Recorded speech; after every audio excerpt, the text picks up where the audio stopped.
अस्सलामुअलैकुम। प्रोग्राम में आपको खुशामदीद कहते हैं और मैं हूं सना मिर्जा। वज़ीर आज़म पाकिस्तान इमरान खान साहब ने एक रोज़ पहले कौम के सामने 100 रोज़ का बज़ाहिर पाकिस्तान तहरीक इंसाफ की नज़र में कामयाब एजेंडा, कामयाब टारगेट्स और सबसे बढ़कर ये कि जो नताइज उनके सामने मौजूद थे वो अवाम के न सिर्फ सामने रखे बल्कि खान साहब ने अपना जो विजन था अगले 5 सालों के लिए वो भी अवाम के सामने रखा। कल तक अवाम की ये राय थी कि चले कुछ मसाइब के बावजूद हुकूमत डगमगाती ज़रूर रही है पिछले 3 माह में, लेकिन कोशिश जरूर की जाएगी कि आगे बेहतर अंदाज में बढ़ा जा सके। लेकिन 24 घंटे भी नहीं गुजरे थे कि आज हमने देखा कि डॉलर ने वो परवास की कि अवाम ना सिर्फ परेशान बल्कि हैरान भी रह गए। वो डॉलर जो कि एक रोज पहले 134 रुपए का था वो 142, 43 और फिर 44 पर पहुंचा और फिर किसी तरीके से 138 रुपए पर आकर रुका। यकीनन एक बड़ा धचका इकोनॉमी के लिए यह साबित हो सकता है और एक ही दिन के अंदर तकरीबन 400-500 अरब रुपए का जो इजाफी बोझ था, जो कर्जों की सूरत में इजाफा हुआ डॉलर की कीमत की वजह से, वो पाकिस्तानी अवाम और पाकिस्तानी हुकूमत के ऊपर पड़ा। इस पूरे सिनेरियो में एक दिलचस्प बात यह हुई कि फैसल वाउडा साहब ने एक मौके पर जब वो सहाफियों से बात कर रहे थे तो उन्होंने ये कहा कि ये जो हाइप है, ये जो हाई रेट पर गया है डॉलर, ये ज़्यादा अरसे बरकरार नहीं रहेगा बल्कि कुछ दिनों में, कुछ घंटों में ये सूरत हाल बेहतर होगी। उस पर सवाल ये उठे कि आया उनको किस तरह से पता है कि ये सब कुछ ऐसा होगा और ये रिवर्स भी होगा। और फिर इसको ये भी कनेक्ट किया गया कि IMF से जो मुज़ाकरात नाकाम हुए या उनमें डेडलॉक नज़र आता है, उसमें एक तौजी ये भी थी कि डॉलर को कम से कम 140 से 45 पर ले जाया जाए। तो क्या खान साहब की गवर्नमेंट ने, उनकी टीम ने किया ये उसी पैराए में किया है? अगर ऐसा नहीं है तो असद उमर साहब ने जो तौजी पेश की है कि हम मसनूई तरीके से डॉलर को कंट्रोल नहीं कर रहे इसीलिए ये कीमत इतनी बड़ी है, ये आखिर कितने अरसे रहेगी? हमने प्रोग्राम में इस पर बात करनी है कि सबसे बड़ा एजेंडा करप्शन का खात्मा और मईशत रहा खान साहब की, लेकिन इन दोनों के ऊपर हमें बहुत से सवाल नजर आते हैं जिस पर PTI की गवर्नमेंट हमें मुतमईन नहीं कर सकी है। प्रोग्राम में इसके अलावा हम ये भी बात करने जा रहे हैं कि आज पाकिस्तान पीपल्स पार्टी का यौम तासीस था। आसिफ अली जरदारी साहब भी अवाम के बीच नजर आए, बिलावल भुट्टो जरदारी साहब भी नजर आए।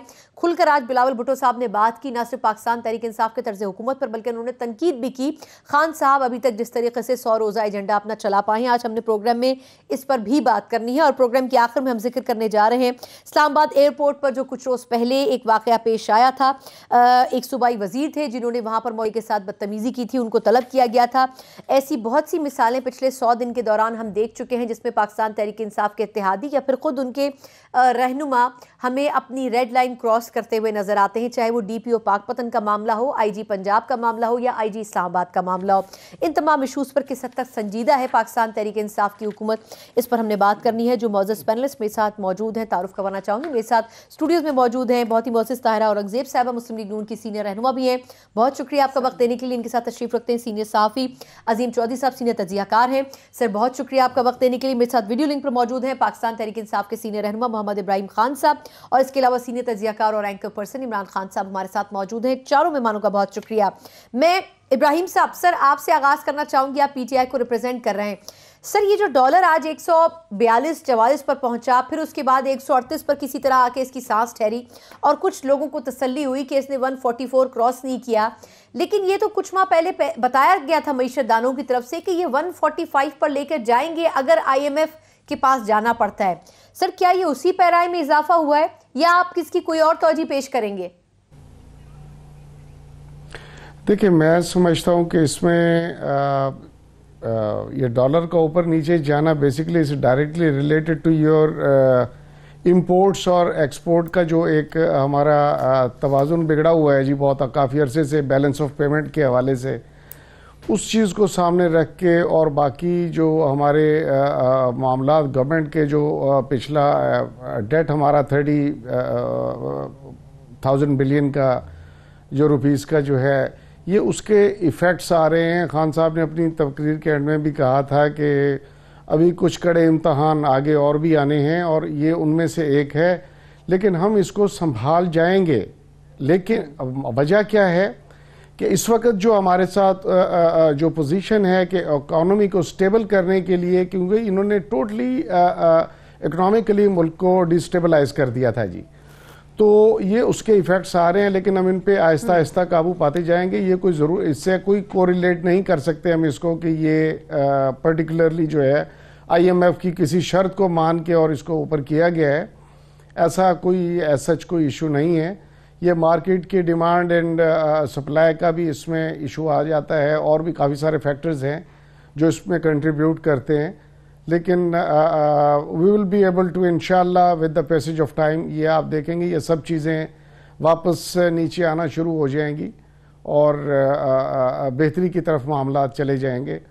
ये सब अभी जो जितने भी आप देख रही हैं, अच्छा, ये सारे इम्पैक्ट्स आ रहे हैं। मुख्तसर मुझे फरमाइएगा, ये ठीक है सर, अगर हम ये कहें कि ये वक्ती तौर पर ये शॉक्स आ रहे हैं हमारी इकोनॉमी में, सर फैसल वाउडा साहब कैसे अंडरस्टैंड कर रहे थे कि ये कुछ दिन में 2-3 दिन में बेहतर हो जाएगा या कुछ घंटों में बेहतर हो जाएगा, उनको कैसे पता था सर ये?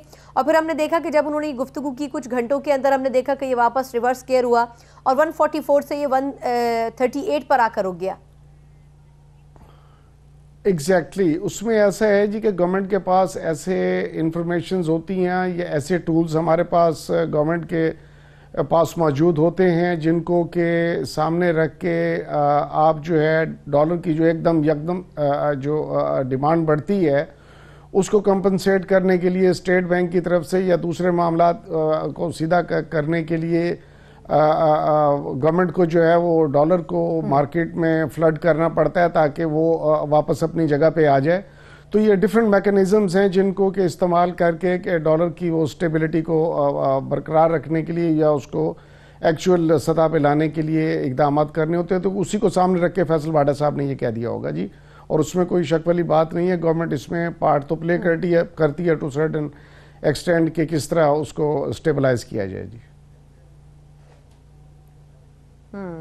अच्छा तारा साहब, मैं आपसे शुरू करती हूँ स्टूडियोज़ में, ये फरमाएगा कि अभी तक जो डॉलर का अगर हम ख़ास तौर पर जिक्र करें तो आपके ख्याल में क्या इतना आसान है कि फैसल वाडा साहब को लगा कि कुछ घंटों में कुछ हुकूमत के इनिशिएटिव्स होंगे और उसके बाद डॉलर रुक जाएगा, और ये जो इजाफा हुआ है आपके ख्याल में ये एक्सपेक्टेड था IMF को सामने रखते हुए?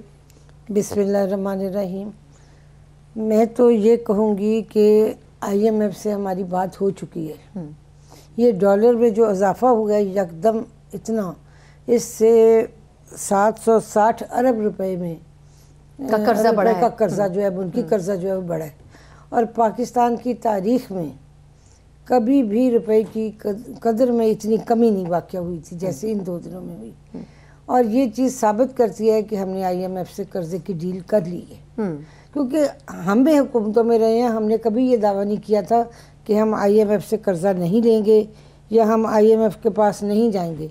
ये तो खान साहब ने बुलंद बांग ऐसे दावे कर दिए कि मैं खुदकुशी कर लूँगा, हमने कर्जा नहीं देना, हम IMF, ये बड़ी हकीकत से दूर की बातें हैं और ऐसी बातों का हकीकत से कोई ताल्लुक़ नहीं होता।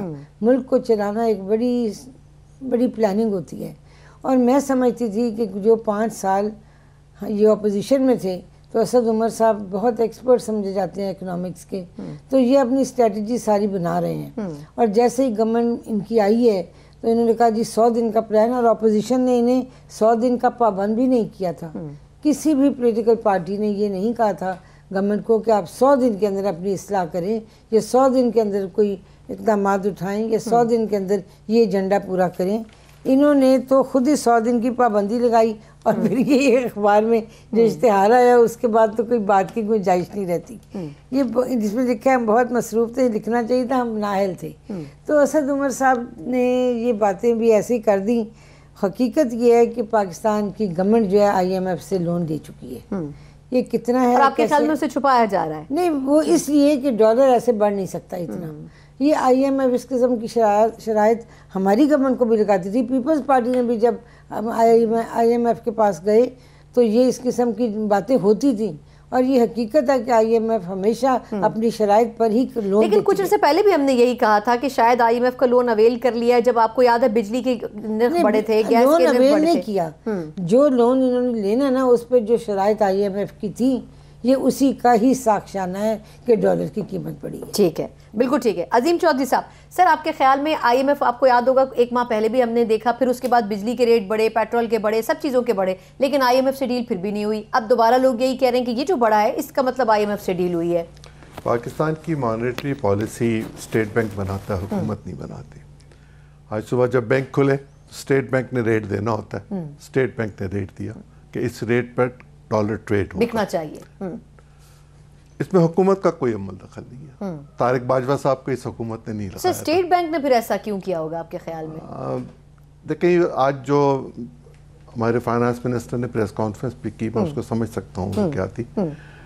वो कह रहे थे कि ये तलब और रसद का मामला है, इतना डॉलर अवेलेबल नहीं था।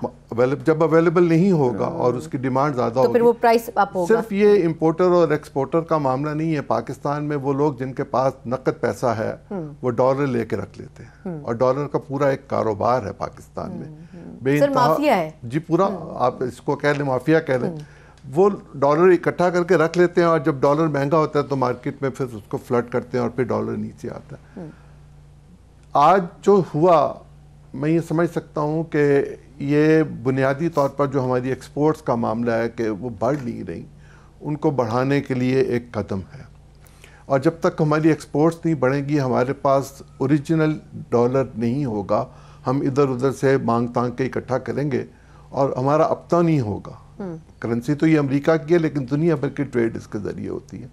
हमें अपने ज़खायर में रखने के लिए डॉलर्स की ज़रूरत है ताकि हम बिल पे कर सकें, इंपोर्ट बिल। इंपोर्ट बिल यकीनन वो लोग जो इंपोर्ट कर रहे होते हैं उन्होंने देना होता है, वो पाकिस्तान के बैंकों के पास जाते हैं और उनसे जाके कहते हैं कि ये मुझे कल इंपोर्ट बिल देना है, मुझे डॉलर दे दें। बैंक उनको डॉलर दे देते हैं उस रेट पर जो स्टेट बैंक ने मुकर्रर किया हुआ होता है। स्टेट बैंक ने इंटरवीन किया और गवर्नमेंट इतनी बेखबर नहीं हो सकती। आप वाड्रा के सवाल कर रही थी कि उन्होंने कैसे कह दिया। दो गवर्नर और एक फेडरल मिनिस्टर अगर किसी जगह पर खड़े हों और वो ये गुफ्तगू करें कि ये सेटल हो जाएगा कुछ देर में या कुछ घंटों में या कुछ दिनों में, उन्होंने शायद 2-3 दिन की बात, तो गवर्नमेंट को ये इतला आ गई होगी यकीनन स्टेट बैंक की तरफ से। गवर्नमेंट ने भी रिएक्ट किया होगा कि ये आपने क्या किया है, और इस पर बहुत शदीद रद्दअमल आज लोगों का सामने आया।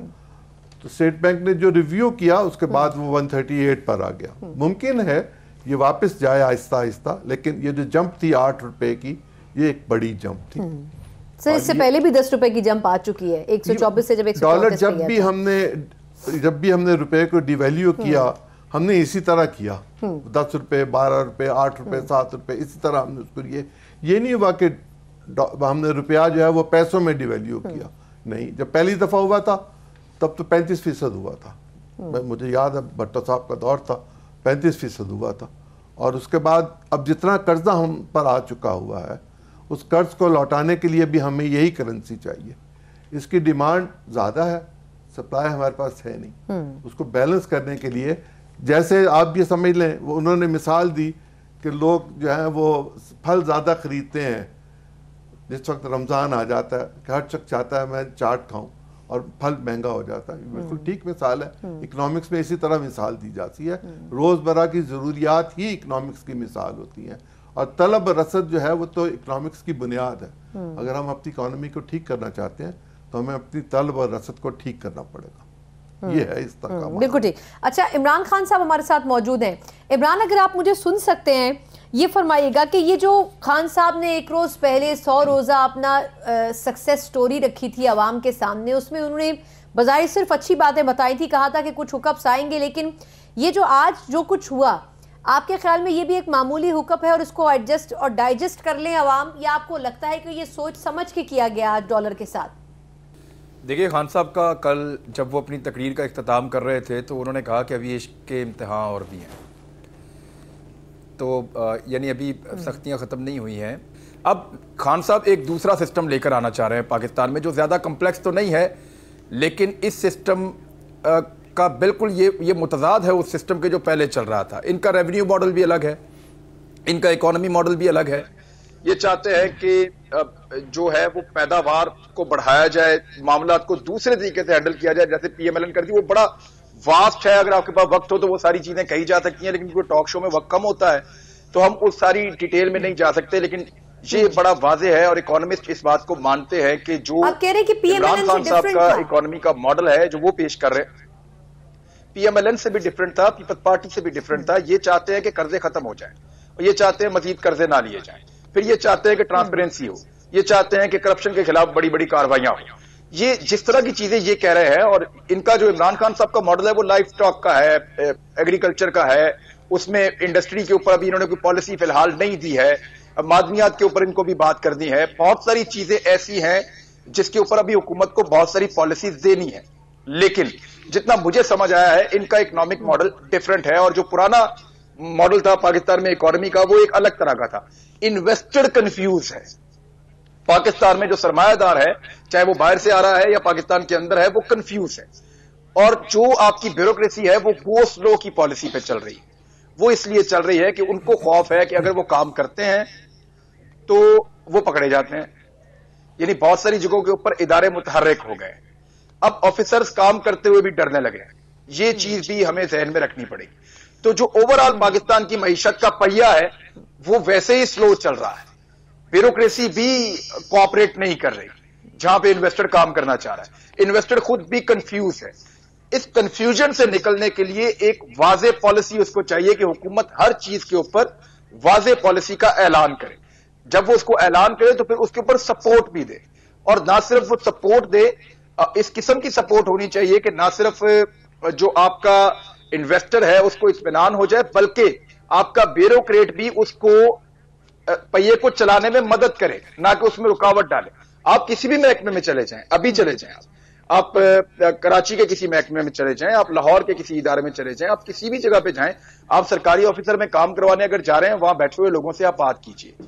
वो ये कहेंगे कि एक कंफ्यूजन है, ऑफिसर काम नहीं करना चाह रहे, एक डर है, एक खौफ है। और ये खौफ ये होता है, ऐसा नहीं है कि ये पाकिस्तान में हो रहा है। ये जहां पे भी आप कोई नया मॉडल इंट्रोड्यूस करते हैं या एक नए तरीके से चलने की कोशिश करते हैं, मैं आपकी बात काट के इसमें एक छोटा सा ज़मीनी सवाल कर रही हूं। ये जो फवाद हसन फवाद साहब के साथ और राहत चीमा साहब के साथ हुआ, और इस पे कुछ अरसे पहले खान साहब ने भी कहा कि ये जो ब्यूरोक्रेसी है ये भी सियासी है, इसमें नून लीग के लोग लगाए गए हैं। क्या इन सारी चीजों को इंटरकनेक्टेड किया जा सकता है? वजह क्या है कि ये ब्यूरोक्रेसी और ये सिस्टम और ये इदारे कोऑपरेट नहीं कर रहे हैं पीटीआई की गवर्नमेंट के साथ, जबकि उनको पता है? आपको याद होगा कि पिछले दौर में तो ब्यूरोक्रेसी और ये लोग बात करते थे कि नया पाकिस्तान और विजन बड़ा जबरदस्त है खान साहब का। अब इतने ज्यादा क्यों इनके दिल उतर गए पीटीआई से? देखिए, वो देखने में सुनने में अच्छा लगता है, लेकिन जब आपको ये तो बहुत अच्छा लगता है कि सच बोलना चाहिए, ये भी बहुत अच्छा लगता है कि ईमानदारी से रहना चाहिए, ये भी बहुत अच्छा लगता है कि टैक्स देना चाहिए, लेकिन जब ये सारा कुछ आपको खुद करना पड़ता है तो फिर आपको मुश्किल लगता है। आप उसके अंदर रुकावट डालते हैं, रुकावट बनते हैं। अपने ऊपर दूसरे को नसीहत करना बड़ा आसान है, अच्छे को अच्छा कहना बहुत आसान है, अच्छा बनना बहुत मुश्किल है। इस सिचुएशन से दो चार है हमारी ब्यूरोक्रेसी। और देखिए, मैं आपको दो चीज़ें बताता हूँ, एक तो फैक्ट है और एक मैं आपको खबर भी दे देता हूँ। फैक्ट ये है कि पुराने सिस्टम के अंदर कुछ ले दे के कुछ मामला चला के बड़ा अच्छा सिस्टम चल रहा था, ब्यूरोक्रेसी का भी और इन्वेस्टर्स का भी। सबको पता था अगर बाहर से एक कंटेनर आया तो किसको कितने पैसे देने और किस तरीके से कौन सा एजेंट जाएगा और कैसे वो सारी चीजें छुड़वा कर ले आएगा। नए सिस्टम के अंदर खान साहब ये चाहते हैं कि नए सिस्टम में कोई रिश्वत ना चले, कोई ऐसी चीज ना हो, कानून के मुताबिक चीजें हों। अब जो इन्वेस्टर है उसको यकीन ही नहीं आ रहा कि जनाब मैं कानून के मुताबिक जाऊंगा और मेरी चीजें मिल जाएंगी, और ब्यूरोक्रेट भी नहीं चाह रहा कि उसको इस बात का यकीन है, वो भी इस प्रोसेस को स्लो कर रहा है। अब ये हो गए दो मामला।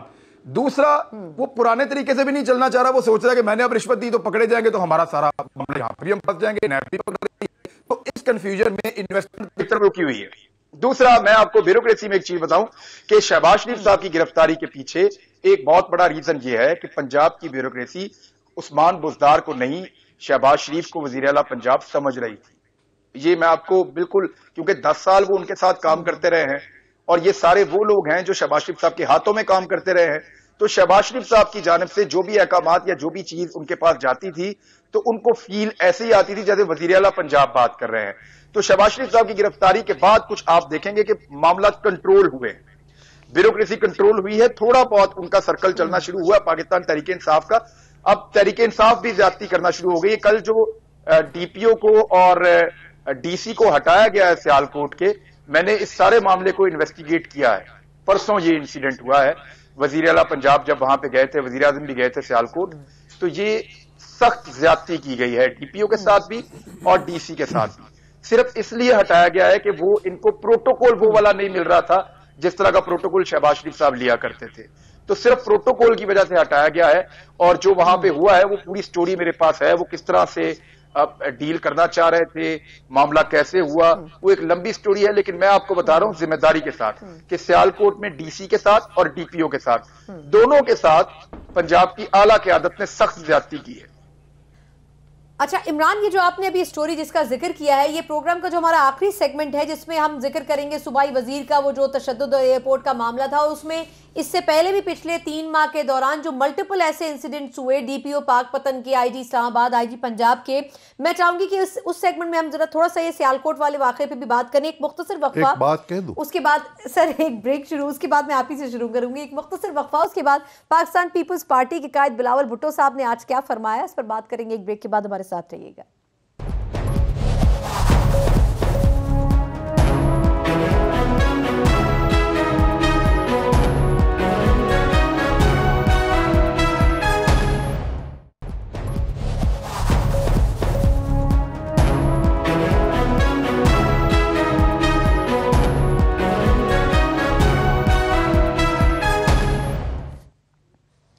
ब्रेक के बाद एक बार फिर प्रोग्राम में आपको खुशामदीद कहते हैं। आज आसिफ अली जरदारी साहब और बिलावल भुट्टो साहब ने यौम तासीस और पीपल्स पार्टी के कारकुनान ने भी यौम तासीस मनाया पाकिस्तान पीपल्स पार्टी का, और उसमें जो दोनों ने खिताबात किए उसका क्रक्स ये था कि पाकिस्तान तहरीक इंसाफ की हुकूमत ना सिर्फ परफॉर्म नहीं कर सकी है, बल्कि जो वादे दिए गए थे, जो वादे किए गए थे अवाम के साथ, जो उनको ख्वाब दिखाए गए थे, वो भी किसी तरह शर्मिंदा ताबीर नहीं हुए। और फिर ये कि जरदारी साहब वो सेकंड पर्सन बने जिन्होंने अलीमा खान साहिबा का इशू आज उठाया नवाज शरीफ साहब के बाद, और उन्होंने कहा कि इस इशू के ऊपर भी बात होनी चाहिए। और फिर सुप्रीम कोर्ट की तरफ से भी अब हमने आज ये डेवलपमेंट देखी कि एफबीआर ने भी उनसे कहा गया है कि अलीमा खान साहिबा की जो जायदादें हैं उनकी तफसीलात भी तलब की गई हैं। बार बार ये जो पाकिस्तान पीपल्स पार्टी के लीडरान भी नून लीग के साथ हमनवा बन चुके हैं इस बात में कि एहतसाब सबका होता हुआ नजर नहीं आता। क्या अलीमा खान साहिबा का केस भी एक टेस्ट केस बन सकता है? अजीम चौधरी साहब, सर आपसे मैं आगाज़ करती हूँ। एक तो सर डेवलपमेंट ये थी कि अलीमा साहिबा के हवाले से ना सिर्फ नोटिस लिया चीफ जस्टिस ने, बल्कि उस केस को भी परस्यू किया जा रहा है। बिलावल साहब कहते हैं कि मेरा अपने वालिद साहब के कारोबार से उस तरह कोई ताल्लुक नहीं है, तो मैं जवाबदेह नहीं हूँ। तो ये जो अकाउंटेबिलिटी का सिस्टम है, ये आपको लग रहा है कि ट्रांसपेरेंट और इक्वल है? वैसे माओ बहनों बेटियों को पॉलिटिक्स में डिस्कस नहीं करना चाहिए। अलीमा खान साहिबा पॉलिटिक्स में नहीं है, इसके बावजूद उनको डिस्कस किया जा रहा है। वो प्राइम मिनिस्टर की हमशीरा हैं। कोई भी बहन किसी भी शख्स की काबिल इज्जत है, काबिल एहतराम है। हम सब माओ बहनों बेटियों वाले हैं। लेकिन जब आप पब्लिक फिगर हो जाते हैं और आपका मामला किसी भी सतह पर पब्लिक के सामने आ जाए, तो फिर आपको जवाब तो देना होता है। गालिबन जवाब वो दे रही हैं, जापान है, और जवाब उनका 2, 3, 4 जगहों पे मैंने देखा, समझा, सुना, समझने की कोशिश की।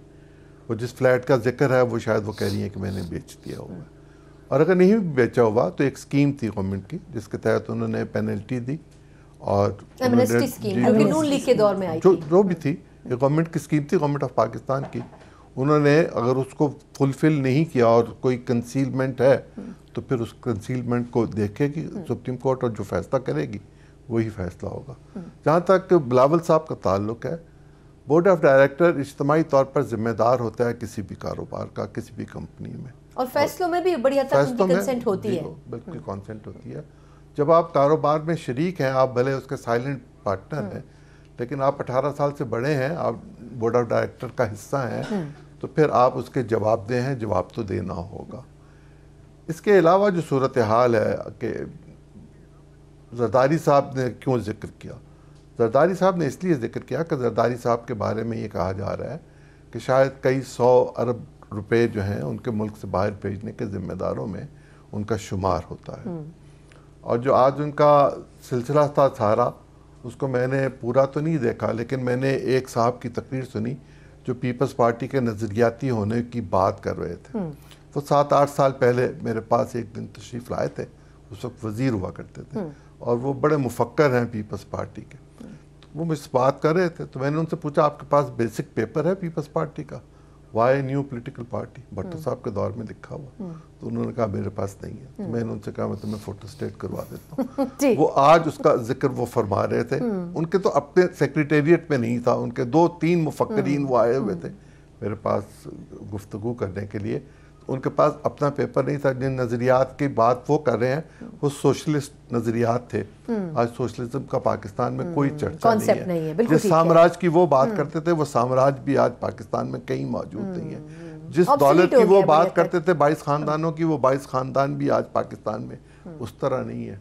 पीपल्स पार्टी तजादात का शिकार हो चुकी हुई है। वो एक गैर मकबूल पार्टी में तब्दील हो गई है। वो बहुत मकबूल पार्टी थी पाकिस्तान की, इसमें कोई शुबा नहीं है। और जहाँ तक उनका ये कहना कि गवर्नमेंट काम नहीं कर सकी, किसी गवर्नमेंट को पहला साल चुप करके देखना चाहिए कि वो क्या करती है। एक दिन में तो पॉलिसी इंप्लीमेंट नहीं हो जाती। ये इन्होंने 100 दिन का जो सिलसिला किया बिला जवाब था। प्राइम मिनिस्टर ने लाहौर में जर्नलिस्टों से कहा कि आप हमें कम से कम 100 दिन तो दें, आप तनकीद कर रहे हैं अभी बैठ के। और ये तकरीबन उन्होंने 60 दिन पहले कहा कि 100 दिन तो आप हमें दें और उसके बाद आप तनकीद कीजिएगा, देखिएगा हम कहाँ जा रहे हैं। मेरी इत्तला के मुताबिक आइंदा चंद रोज में FBR के हवाले से बड़ी खबर सुनने को मिलेगी, जिसके जरिए ये बात के हवाले से, इस्लाहात के हवाले से, टैक्स के हवाले से, टैक्स नेट के हवाले से, टैक्स ना देने वालों के हवाले से, कुछ शायद बड़े नाम भी यानी मेजर रिफॉर्म्स आपके ख्याल में आने, मेरा ख्याल है आइंदा चंद दिन में ये। चलिए, वैसे लीगल रिफॉर्म्स के ऊपर वैसे भी वो काम कर रहे थे, अगर टैक्स रिफॉर्म्स पे भी करते हैं तो अच्छी बात है। मैं इब्राहिम साहब सर आपके पास आना चाहूंगी। ये जो रिफॉर्म्स की भी बात की अजीम चौधरी साहब ने, अच्छी बात है, लेकिन सर ऑपोजिशन का सबसे बड़ा एतराज ये है कि अक्रॉस द बोर्ड अकाउंटेबिलिटी नजर नहीं आती। बड़ी अच्छी बात है अगर अलीमा खान साहिबा के हवाले से सुप्रीम कोर्ट ने इनिशिएटिव लिया है और वो अपनी पोजीशन क्लियर कर देती हैं, एक टेस्ट केस साबित होगा ये PTI की तरफ से अपने आप को ट्रांसपेरेंट और अकाउंटेबिलिटी के लिए शो करने का। लेकिन सर क्या आपको लगता है कि आप ऑपोजिशन की जो तहफ्फुज़ात हैं उनको मुतमईन कर सकेंगे? देखिए, हमने अपोजिशन को मुतमईन तो नहीं करना, हमने पाकिस्तान के लोगों को मुतमईन करना है। और वो सिर्फ उसी सूरत में ही मुमकिन हो सकता है जब अक्रॉस द बोर्ड अकाउंटेबिलिटी होगी। अब ये एप्पल एंड ऑरेंजेस को इकट्ठा कर रहे हैं, एक कॉमन सिटीजन ऑफ पाकिस्तान और एक वो लोग जो बरसर इक़्तिदार रहे हैं, वो उनको मिक्सअप करना चाह रहे हैं ताकि अवाम ये बातें सुन के कन्फ्यूज़ हो जाए कि जी ये अकाउंटेबिलिटी जो है वो अक्रॉस द बोर्ड नहीं हो रही। एक कॉमन सिटीजन की जो रिस्पॉन्सिबिलिटी है वो उसके तहत पाकिस्तान के कवानीन के मुताबिक अगर उन्होंने कोई इसमें ऐसी कोई खिलाफ कानून वो काम किया है तो वो उसके definitely she will stand responsible for that. जो लोग ये गवर्नमेंट में रह के जिन्होंने एम्बेजलमेंट की है, मनी लॉन्ड्रिंग की है, loss to the national exchequer किया है, एसेट्स बियॉन्ड मीन्स जिन्होंने अपने बनाए हैं, ये अपने आप को उठा के और उसको अलीमा खान को उसमें ला के और ये अब अवाम जो है पाकिस्तान के माशाअल्लाह बाशऊर हैं और समझते हैं ये सारी चीज़ें। इन टैक्टिक्स से इनके ये पुराना रेटरिक है, इससे कोई फ़र्क नहीं पड़ेगा। लेकिन एक बात, one thing is for sure कि ये अक्रॉस द बोर्ड होगी, इसमें चाहे अलीमा खान होंगी चाहे इब्राहिम खान होगा, कोई भी जो आएगा वो इससे बच नहीं पाएगा जी। ये मैं आपको गारंटी के तौर पे बता सकता हूँ। बाकी वो अभी बात कर रही थी वो पीपल्स पार्टी के यौम तासीस के हवाले से, तो बहुत खूब इन्होंने कहा है कि इतने तजादात का ये शिकार हैं कि भुट्टो मरहूम आते हुए एक नारा जो उन्होंने दिया था रोटी कपड़ा और मकान, जरदारी साहब ने आके उसकी डेफिनेशन बता दी कि हमने रोटी कपड़ा और मकान देने का या लेने का तो नहीं कहा था, हम आपसे ले रहे हैं, देने की बात तो बहुत बात की होगी। जो प्रैक्टिकली उन्होंने फिर अपने अदवार में उसको साबित किया। सिंध को उठा के देख लें, ये किस बात की हमारे पे कंट्रडिक्शन और हमारे पे मकसद है कि बिला जवाज हमें ये देने की कोशिश कर रहे हैं इम्प्रेशंस के, ये गवर्नमेंट चलाने के। इनको तो गवर्नमेंट्स दी गई हैं, अब ये पिछले 10 साल से 15 साल से सिंध में गवर्नमेंट चला रहे हैं। वहाँ पर सिंध के लोगों का, सिंध के इंटीरियर का आप हाल देखें, वहाँ पे थर में लोगों के हालात देखें, गरीबों के साथ जो कुछ इन्होंने वहाँ पे किया हुआ है, वहाँ पे गवर्नमेंट नाम की मुझे तो कोई चीज़ नज़र नहीं आती। सिर्फ पुलिस स्टेट के तौर पे सिंध को चलाया जा रहा है और उसमें ये बच्चे सके की बादशाही जिस तरह होती है जी, हुक्मनामा जारी होता है और उस पर इम्प्लीमेंटेशन। लेकिन सर उनको वोट तो इस दफा पिछली दफा से भी ज्यादा पड़ा है ना सर, वो तमाम मसाइल अपनी जगह, लेकिन लोग तो उनको फिर भी वोट देते हैं सिंध में। चले बाकी पूरे पाकिस्तान में नहीं होता। अच्छा, मैं वापस आपकी तरफ आती हूँ इब्राहिम साहब, इसी चीज इमरान खान साहब। जी मैं इब्राहिम साहब से वापस आपकी तरफ आती हूँ। इमरान खान साहब सर ये फरमाएगा कि ये जो अलीमा साहबा का इशू है इसको हम किसी तौर भी क्या कंपेयर कर सकते हैं नवाज शरीफ साहब या उनकी फैमिली से? लोग इसको कंपेयर कर रहे हैं। क्वेश्चन नवाज शरीफ साहब ने एक रोज़ पहले उठाया, क्या इनका कोई कंपैरिजन आपके ख्याल में हो सकता है शरीफ फैमिली के और इस पूरे सिनेरियो के साथ, ये जो रेफरेंसेस मियाँ साहब के चल रहे हैं? देखें, अलीमा खान की प्रॉपर्टी नहीं है। जब मियाँ नवाज शरीफ साहब इक़्तिदार में थे तो उनको ज़रूर इसकी इन्वेस्टिगेशन करनी चाहिए थी, उनके पास ताकत थी। अपने दौरे हुकूमत में मियाँ नवाज शरीफ साहब ने किसी का भी एहतसाब नहीं किया, और बल्कि वो खुद एहतसाब की जद में आ गए फिर, और अभी तक उनका एहतसाब हो रहा है, उनकी फैमिली का भी हो रहा है, पीपल्स पार्टी का भी एहतसाब हो रहा है। अब पाकिस्तान तहरीक इंसाफ का एहतसाब क्यों नहीं हो रहा, ये सवाल सब लोग उठाते हैं। अलीमा खान का नाम आया है, अब जवाब पाकिस्तान तहरीक इंसाफ को नहीं, इमरान खान साहब को और उनकी सिस्टर को देना है। क्योंकि जिस तरह का ये मामला बता रहे हैं ना, वो ये बता रहे हैं कि ये पैसा उनका नहीं है, ये पैसा जो इल्ज़ाम लगाने वाले वो कहते हैं शौकत खानम का है, और शौकत खानम को कौन चलाता था, वो किसका प्रोजेक्ट था, वो इमरान खान साहब का था। अब इल्ज़ाम इतना संगीन है कि उसके ऊपर एक क्लैरिफिकेशन ज़रूर आनी चाहिए, और अदालत ने ये इमरान खान साहब के लिए काम आसान कर दिया है कि उसका नोटिस ले लिया मामले का। अब दूध का दूध पानी का पानी हो जाएगा, पता चल जाएगा कि ये पैसा कहाँ से आया, कैसे बनाया गया और कैसे इकट्ठा किया गया, और किस तरह फिर इसके ऊपर आपने बाद में एमनेस्टी के लिए अप्लाई किया। ये तो मामला एक तरफ का। दूसरा देखिए, इमरान खान साहब के कुछ स्टैंडर्ड थे जो उन्होंने सेट किए हुए थे बाकी अपोजिशन पार्टीज़ के लिए। उन्होंने कहा था, जब JIT की रिपोर्ट आई थी नवाज शरीफ के खिलाफ, तो उन्होंने कहा था जी फैसला हो गया, JIT की रिपोर्ट आप पढ़ लें, नवाज शरीफ साहब गुनाहगार साबित हो गए। नवाज शरीफ साहब जो है उन्होंने करप्शन भी की है, लूटमार भी की है, इदारों के साथ खेला भी है और इख्तियारात का नाजायज़ इस्तेमाल भी किया है। अभी एक और JIT की रिपोर्ट आई है, जो JIT की रिपोर्ट आई है आजम सवाती साहब के खिलाफ। उस JIT रिपोर्ट में साबित हो रहा है कि उन्होंने भी गलत किया है, उन्होंने ज़मीन पे कब्जा भी किया है, उन्होंने गरीबों का इस्तेहसाल भी किया है, उन्होंने गरीबों के ऊपर जुल्म भी किया है, और उन्होंने अपने इख्तियारात का नाजायज़ इस्तेमाल भी किया है। ये सारी चीज़ें आजम सवाती ने भी की हैं। अब एक टेस्ट केस है, अदालत ने तो इंसाफ ही करना है ना। अदालत ने क्या करना है, देखिए सना, अदालत क्या करेगी, अदालत करेगी सिर्फ इंसाफ। अदालत का काम ही इंसाफ करना है। अगर अदालत हमें इंसाफ देगी तो अदालत कोई नया काम नहीं कर रही, ये अदालत का काम है। हाँ, एक नया हुक्मरान मौजूद है जिसने नए स्टैंडर्ड्स बताए थे कि ये मैं सेट कर रहा हूं, इनके मुताबिक मैं हुक्मरानी करूंगा।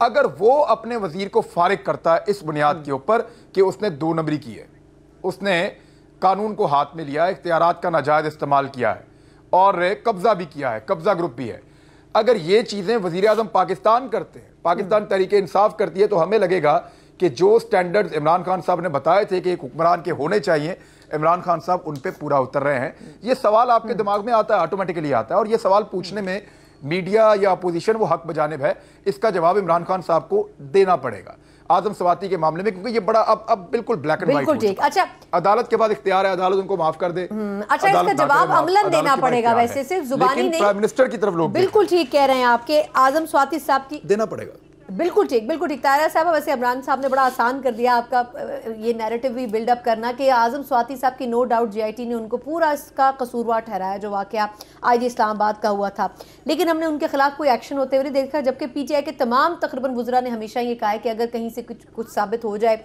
और कोर्ट कोई फैसला कर दे तो हम वॉलंटरली पीछे हटने को तैयार होंगे, लेकिन इस केस में हमें बिल्कुल खामोशी नज़र आती है। आपके ख्याल में फिर वो बात कहना कि एहतसाब सबका हो रहा है, बराबर हो रहा है, ये मोटिव तो सही नहीं, दुरुस्त नज़र आता। सना, बात यह है कि हम एहतसाब के मुखालिफ नहीं हैं, हम एहतसाब खुद चाहते हैं, लेकिन ये एहतसाब क्रॉस पार्टी बोर्ड होना चाहिए, और जिस पर भी जो चीज़ साबित हो, कहते हैं लेकिन अमल तो कहीं नहीं होता, कहीं नहीं होता। देखिए, अब शहबाज शरीफ साहब नैब की कस्टडी में हैं, कैंसर के पेशेंट भी हैं, उन पे करप्शन, ये नैब के प्रोसिक्यूटर ने परसों जो उनकी तारीख थी उसमें कहा कि अभी तक शहबाज शरीफ साहब पे ना आशियाना इकबाल हाउसिंग सोसाइटी, ना साफ पानी स्कैंडल, ना चौधरी शुगर मिल्स, कोई करप्शन साबित नहीं हुई। अब हम इनकी इन्वेस्टिगेशन करेंगे उन तोहफ़ या गिफ्ट्स के लिए जो इन्हें दिए गए या जो इन्हें मिले, अब उसकी इन्वेस्टिगेशन करेंगे, और इनकी जो प्रॉपर्टी बियॉन्ड मीन्स है उनकी, जब कुछ नहीं मिलता तो पहले मेरी तो ये मेरी इल्तिजा है कि पहले रेफरेंस तैयार किया जाए, फिर इन्वेस्टिगेशन मुकम्मल की जाए, फिर प्रूफ हो, फिर उसके बाद कस्टडी में लिया जाए। इसलिए कि फिर, लेकिन वो नैब कहती है कि फिर जो गवाहान है, चलिए शहबाज शरीफ साहब के केस में तो नहीं, लेकिन वो कहती है बाकी लोगों को प्रेशराइज किया जाता है। साद रफीक साहब के केस में उन्होंने कहा कि उन गवाहों पे दबाव डालते हैं, इसलिए हम कोशिश करते हैं कि हम उनको अरेस्ट कर लें। नहीं, जवाब ये देती है नैब। नहीं, नैब की जो जवाब देती है, उसके बाद जब नैब के प्रोसिक्यूटर कहते हैं जी करप्शन का कोई भी सबूत नहीं मिला, तो वो भी नैब की बेइज्जती होती है। वो एक अदारे पर सवालिया निशान उठता है कि ये फिर करते क्यों। अब आज मैं एहतसाब कोर्ट में थी, तो जो प्रोसिक्यूटर थे वो कह रहे थे कि जी करोड़ों रुपए जो हैं वो बाहर से नवाज शरीफ के बेटे इनके अकाउंट में भेजते हैं और भेज रहे हैं। तो मैं बड़ा मुस्कराई कि बेटे नवाज शरीफ के हैं, वो अगर वहाँ कमा रहे हैं तो बाहर बेशुमार ख़ानदानों के बच्चे गए हुए हैं जो कमा के अपने वालिदैन को पैसा भेजते हैं। कोई माँ को भेजता है, कोई बहन को, कोई बेटी को, कोई बीवी को, कोई ना कोई रिश्ता जिसका है जिससे। तो वो अगर पैसे, लेकिन मियां साहब पे तो केस एसेट बियॉन्ड मींस का था ना, यानी आमदन से ज्यादा। लेकिन आज जो बात उन्होंने ये की कि बेटे उनके करोड़ों रुपए भिजवा रहे हैं उनके अकाउंट में, तो मैं बड़ा मुस्कुराई। मैंने कहा उनके अकाउंट में नहीं भेजेंगे बेटे, तो किसके अकाउंट में भेजेंगे? लेकिन तारा साहब ने बड़ा सिंपली एक्सप्लेन कर दिया वैसे इमरान इसको। चलिए मुझे छोटा सा वक्फा लेने दे तारा साहब, इतना सिंपल नहीं है वक्फा, उसके बाद प्रोग्राम के आखिर में बात करने जा रहे हैं। इमरान साहब ने बड़ी अच्छी स्टोरी एक हमें सियालकोट के हवाले से बताई थी और किसी हद तक दुरुस्त भी वो बात है, लेकिन ये कोई एक मिसाल नहीं है। पिछले 3 माह में तबातुर के साथ ऐसी बहुत सी मिसालें हमें नजर आई। इस्लामाबाद एयरपोर्ट पर जो कुछ रोज पहले वाकया पेश आया, ये भी उसी सिलसिले की एक कड़ी है जिसके ऊपर आज सुप्रीम कोर्ट ने उनको तलब भी किया। लेकिन क्या इन तमाम वाकयात के बाद भी पीटीआई की गवर्नमेंट बहुत सी चीजें सोचने से कासिर हमें नजर आती है? आखिर इसकी वजह क्या है, इस पर बात करेंगे एक ब्रेक के बाद। हमारे साथ रहिएगा।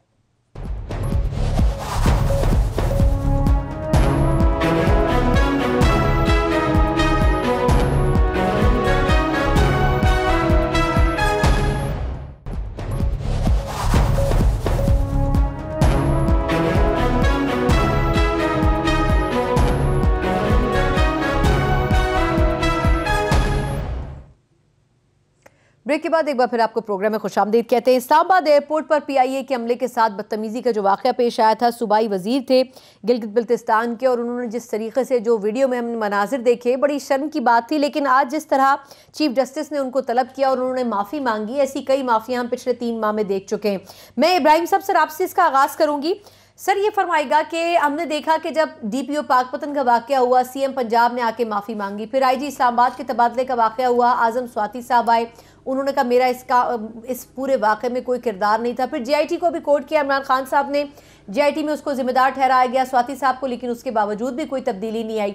सर लोग कह रहे हैं कि ये कुछ ऐसी गलतियां हैं जो पीटीआई ना भी करती तो कोई फ़र्क नहीं पड़ता, जानबूझ के भी ऐसी गलतियां क्यों सरजद हो रही हैं कि पीटीआई और इस पर बदनाम हो रही है? सर देखिए, पीटीआई एज अ जमात इसमें कोई 1-2 लोग तो है नहीं, लाखों और करोड़ों की सूरत में लोग मौजूद हैं। फिर उसमें से आप उठा लें जो लोग इस वक्त गवर्नमेंट को रिप्रेजेंट कर रहे हैं, अगर गवर्नमेंट को रिप्रेजेंट करने वाले लोग भी कानून अपने हाथ में लेते हैं तो उनको they should be taken to the task. This is very simple equation. इसमें जो अभी ये जेआईटी की रिपोर्ट आई है, क्योंकि अब यह मामला सब जुडिस है, सुप्रीम कोर्ट ऑफ पाकिस्तान इस पर एक्शन लिया है, वो अकॉर्डिंगली जो भी वर्डिक्ट इस पे देंगे उस पर मनोवन उस पर हम लोग अमल दरामद करेंगे। और चाहे वो सवाती साहब हों या कोई और साहब हों, तो ये तो हमें अक्रॉस द बोर्ड चलना पड़ेगा। और अगर ये नहीं हुआ, हम बार बार यही चीज़ खान साहब भी कहते हैं और मैं भी ये कह रहा हूँ कि अगर कानून एक आम आदमी के लिए और है और बड़े आदमी के लिए कुछ और है, तो फिर इस तरह जो है कौमें तरक्की नहीं किया करती। फिर वरना वही 70 साल पुराना जो एक फरसूदा निज़ाम चल रहा था, फिर उसी डगर पे चल पड़े तो फिर वही कुछ होगा। हम इसको, मैं पर्सनली ज़ाती सूरत में भी कंडेम करता हूँ इस किस्म की किसी भी हरकत में जिसमें कि being a citizen of Pakistan आप किसी के राइट्स को वायलेट करें, चाहे किसी भी पोजीशन पे आप में बैठे हों, तो ये दिस इज नॉट एक्सेप्टेबल। अच्छा, वैसे सर मैं थोड़ा सा इसमें इजाफा करना चाहूंगी अजीम चौधरी साहब आपकी तरफ आते हुए कि वैसे शायद इब्राहिम साहब भी वाकिफ नहीं थे कि वो पीटीआई से ताल्लुक नहीं रखते थे, जो सीनियर सूबाई वजीर थे गिलगित बल्तिस्तान के, वो नून लीग से उनका ताल्लुक है। लेकिन मेरा सिर्फ कहने का मकसद ये था कि बहुत से लोग इस चीज़ से नहीं भी वाकिफ होंगे, लेकिन जो एक मिसाल बन रही है और जिस हुकूमत के टेन्योर में बन रही है उसमें ये लगेगा कि शायद पीटीआई के टेन्योर में रहते हुए ऐसा हो रहा है। बट जो पिछले सारे वाकयात हैं सर, जो पीटीआई के अपने लोगों के थे, उनसे क्यों पीटीआई से लेसन नहीं ले पा रही? ये कोई पहली दफ़ा नहीं है। मैंने तो जब से होश संभाली है यही देख रहा हूँ। मैंने तो वजीरों को स्टेन गन उठाए हुए देखा, फेडरल मिनिस्टरों को स्टेन गन उठाए हुए देखा। ये मिजाज है इक़्तिदार का, और इक़्तिदार में तहम्मुल, बर्दाश्त, सब्र ये बहुत कम लोगों में होता है। जिन लोगों के पास आ जाए उनका इक़्तिदार को दमाम मिल जाता है। जो बेसब्रे होते हैं वो एक आध टर्म के लिए आते हैं और फिर उसके बाद वो कहीं गुम हो जाते हैं। हिस्ट्री में फिर उनका कहीं नामो निशान भी नहीं मिलता। ये छोटे ज़र्फ की बात है। आप एक ऑफिसर को जो ड्यूटी पर हो, जिसने जहाज तो खुद नहीं उड़ाना था, अगर मौसम ठीक नहीं था तो उसने तो नहीं उड़ाना था जहाज तो कैप्टन ने उड़ाना था, और इसलिए आप उसको मारे, धक्का दे, बदतमीजी करें, या आप अपने MNA होने का या सेनेटर होने का या वजीर होने का रोब डालें, तो ये बहुत ही गैर मुनासिब है। जब मेरे घर में मेरी एहलिया MNA के तौर पे काम कर रही थी, तो हम तो अपने बच्चों के हवाले से इस बारे में बहुत मोहतात थे कि कहीं किसी जगह कोई बदतमीजी ना करें और कहीं ये कोड ना करें कि इनकी माँ MNA है। ये ज़र्फ की बात है, मैं इसके अलावा कुछ नहीं कहना चाहता। ये छोटे ज़र्फ के लोग होते हैं जो रोब डालते हैं। लेकिन ये जो पिछले कुछ अरसे में तमाम वाक़यात है, आपको याद है लाहौर में जब तजावुज़ात के खिलाफ ऑपरेशन हुआ तो खुद PTI के अपने MPA या MNA थे गालिबन, उन्होंने फ़ोन करके कहा कि ऐसा ना करें। तो क्या आपको लगता है कि PTI नहीं अंडरस्टैंड कर रही इस बात को कि उनका परसेप्शन क्या बन रहा है? मेरा ख्याल है कि PTI के अंदर अगर आप उनकी जो सोशल मीडिया पे हैं साइट्स उनको देखें तो वहाँ बहुत तनकीद भी आती है, और वहाँ PTI का वर्कर पीपल्स पार्टी के वर्कर से ज़्यादा वोकल है, और वो उनका एहतसाब करने के लिए किसी भी वक्त उनका गिरबान पकड़ लेगा। किसी को वो छोड़ने के लिए तैयार नहीं है। इवन इमरान खान साहब पर भी तनकीद के लिए आपको चीज़ें वहाँ मिल जाती हैं कि ये पार्टी के अंदर से अब बात आई है। किसी को वो नहीं स्पेयर कर रहे। ज़बान मिल गई हुई है, पॉलिटिकल वर्कर में शऊर है, वो वोकल हो चुका है, और अब जब ये माइंड सेट भी चेंज हो सकता है। अगर PTI ओरिएंटेड है तो ये एंटी PTI भी हो सकता है। PTI की बात यह कि PTI एक जमूत को तोड़ने की कोशिश कर रही है। जमूत को तोड़ने की कोशिश करते हुए वो कुर्बानी देना जानते हैं वर्करों की और वजीरों की। MPS को उन्होंने निकाला था KPK में, वो अब भी ये काम कर सकते हैं। यह आज़म सवाती कोई बड़ी बात नहीं होगी इमरान खान साहब के लिए कि वो प्राइम मिनिस्टर साहब उसे कहें कि थैंक यू जी, इस्तीफा दीजिए, और बल्कि सुप्रीम कोर्ट के फैसले से पहले ले लेना चाहिए। इसी तरह बाबर अवान ने दिया था ना रेफरेंस आने पर, और लोग भी हैं जिनके बारे में अगर कुर्बानी देनी पड़े तो मिसाल अच्छी कायम हो जाएगी। मैं लास्ट रिमार्क्स इमरान खान साहब आपके सर कि ये जो मल्टीपल इंसिडेंट्स हुए, आपने सियालकोट का इंसिडेंट भी कोर्ट किया, ये तवातुर के साथ हो रहे हैं, तवातुर के साथ माफिया भी कोर्ट में मांगी जा रही हैं। जी जी जी जी देखिए, मैं इसके दो पहलू आपको बताता हूँ। एक तो इमरान खान साहब के पास इतनी अददी अक्सरियत नहीं है कि वो अपने अरकान को नाराज कर सकें, उनके हाथ बंधे हुए हैं। एक तरफ ये सिचुएशन भी हमें दिमाग में रखनी पड़ेगी, दूसरी तरफ एक और सिचुएशन कि ब्यूरोक्रेसी भी अब इस बात को समझती है कि कहता है कुछ ये एक नई पार्टी है, इस पार्टी के अंदर जी इस पार्टी के अंदर की सोच भी मुख्तलिफ है ना। ब्यूरोक्रेसी इस बात को समझती है कि जब चाहेंगे हम इस पार्टी को, जब चाहेंगे ब्लैकमेल कर लेंगे, कोई भी आदमी हमें छेड़ेगा और बड़े आराम से उसमें से निकल जाएंगे, क्योंकि इनकी अपनी पार्टी इनके खिलाफ हो जाएगी। अगर ये गलत काम कर रहे हैं तो हम इनको फौरन पिन पॉइंट कर सकते हैं। लेकिन सियालकोट वाला इंसिडेंट, मैं फिर अपनी खबर के ऊपर खड़ा हूं, वहां पे वाकई में ज्यादती हुई है। वजीर आला पंजाब को इसका नोटिस लेना चाहिए और नोटिस लेके वहां पे ज्यादती का अजाला करना चाहिए। वाकई ज्यादती हुई है, और वो दोनों ऑफिसर्स, मैं उनकी तारीफ तो नहीं कर रहा, लेकिन वो इस सलूक के हकदार नहीं थे जो उनके साथ हुआ है।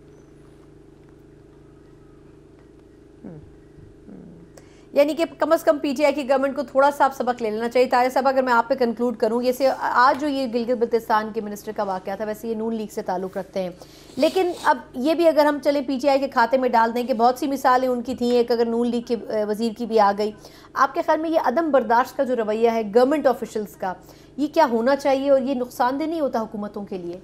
पहली बात तो ये मुझे शक है कि वो नून के हैं, क्योंकि नून का इस रिजीम में कोई मिनिस्टर है नहीं। गिलगित बल्तिस्तान की बेसिकली वो सीनियर वजीर बिल्कुल होंगी, लेकिन मेरे इल्म में नहीं है बात। लेकिन मिनिस्टर चाहे नून का हो, पीपल्स पार्टी का हो या PTI का हो, और उसके पास इक़्तिदार हो और बाबे इख्तियार हो, तो उससे थोड़ा सा झुक के जाना चाहिए। ये एक बड़ी मशहूर मिसल है कि जिस दरख्त पे फल लगता है उसकी शाखें झुक जाती हैं, और ये आर्जी और इनकसारी जो है वो सियासत में बड़ी दूर तक आदमी को कामयाबियाँ अता करती है। अल्लाह ताला को भी ये आर्जी, सब्र, तहम्मुल बहुत पसंद है।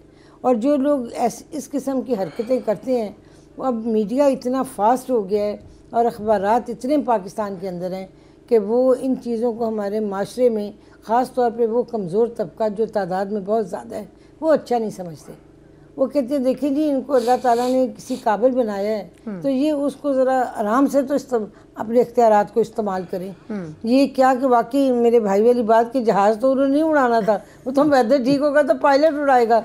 उन्होंने जो भी किया गलत किया, और ये इसके लिए उनकी तरबियत में कोई ज़रूर कमी है जो ये ऐसा वाक़या हुआ। मैं तो बहुत शुक्रिया।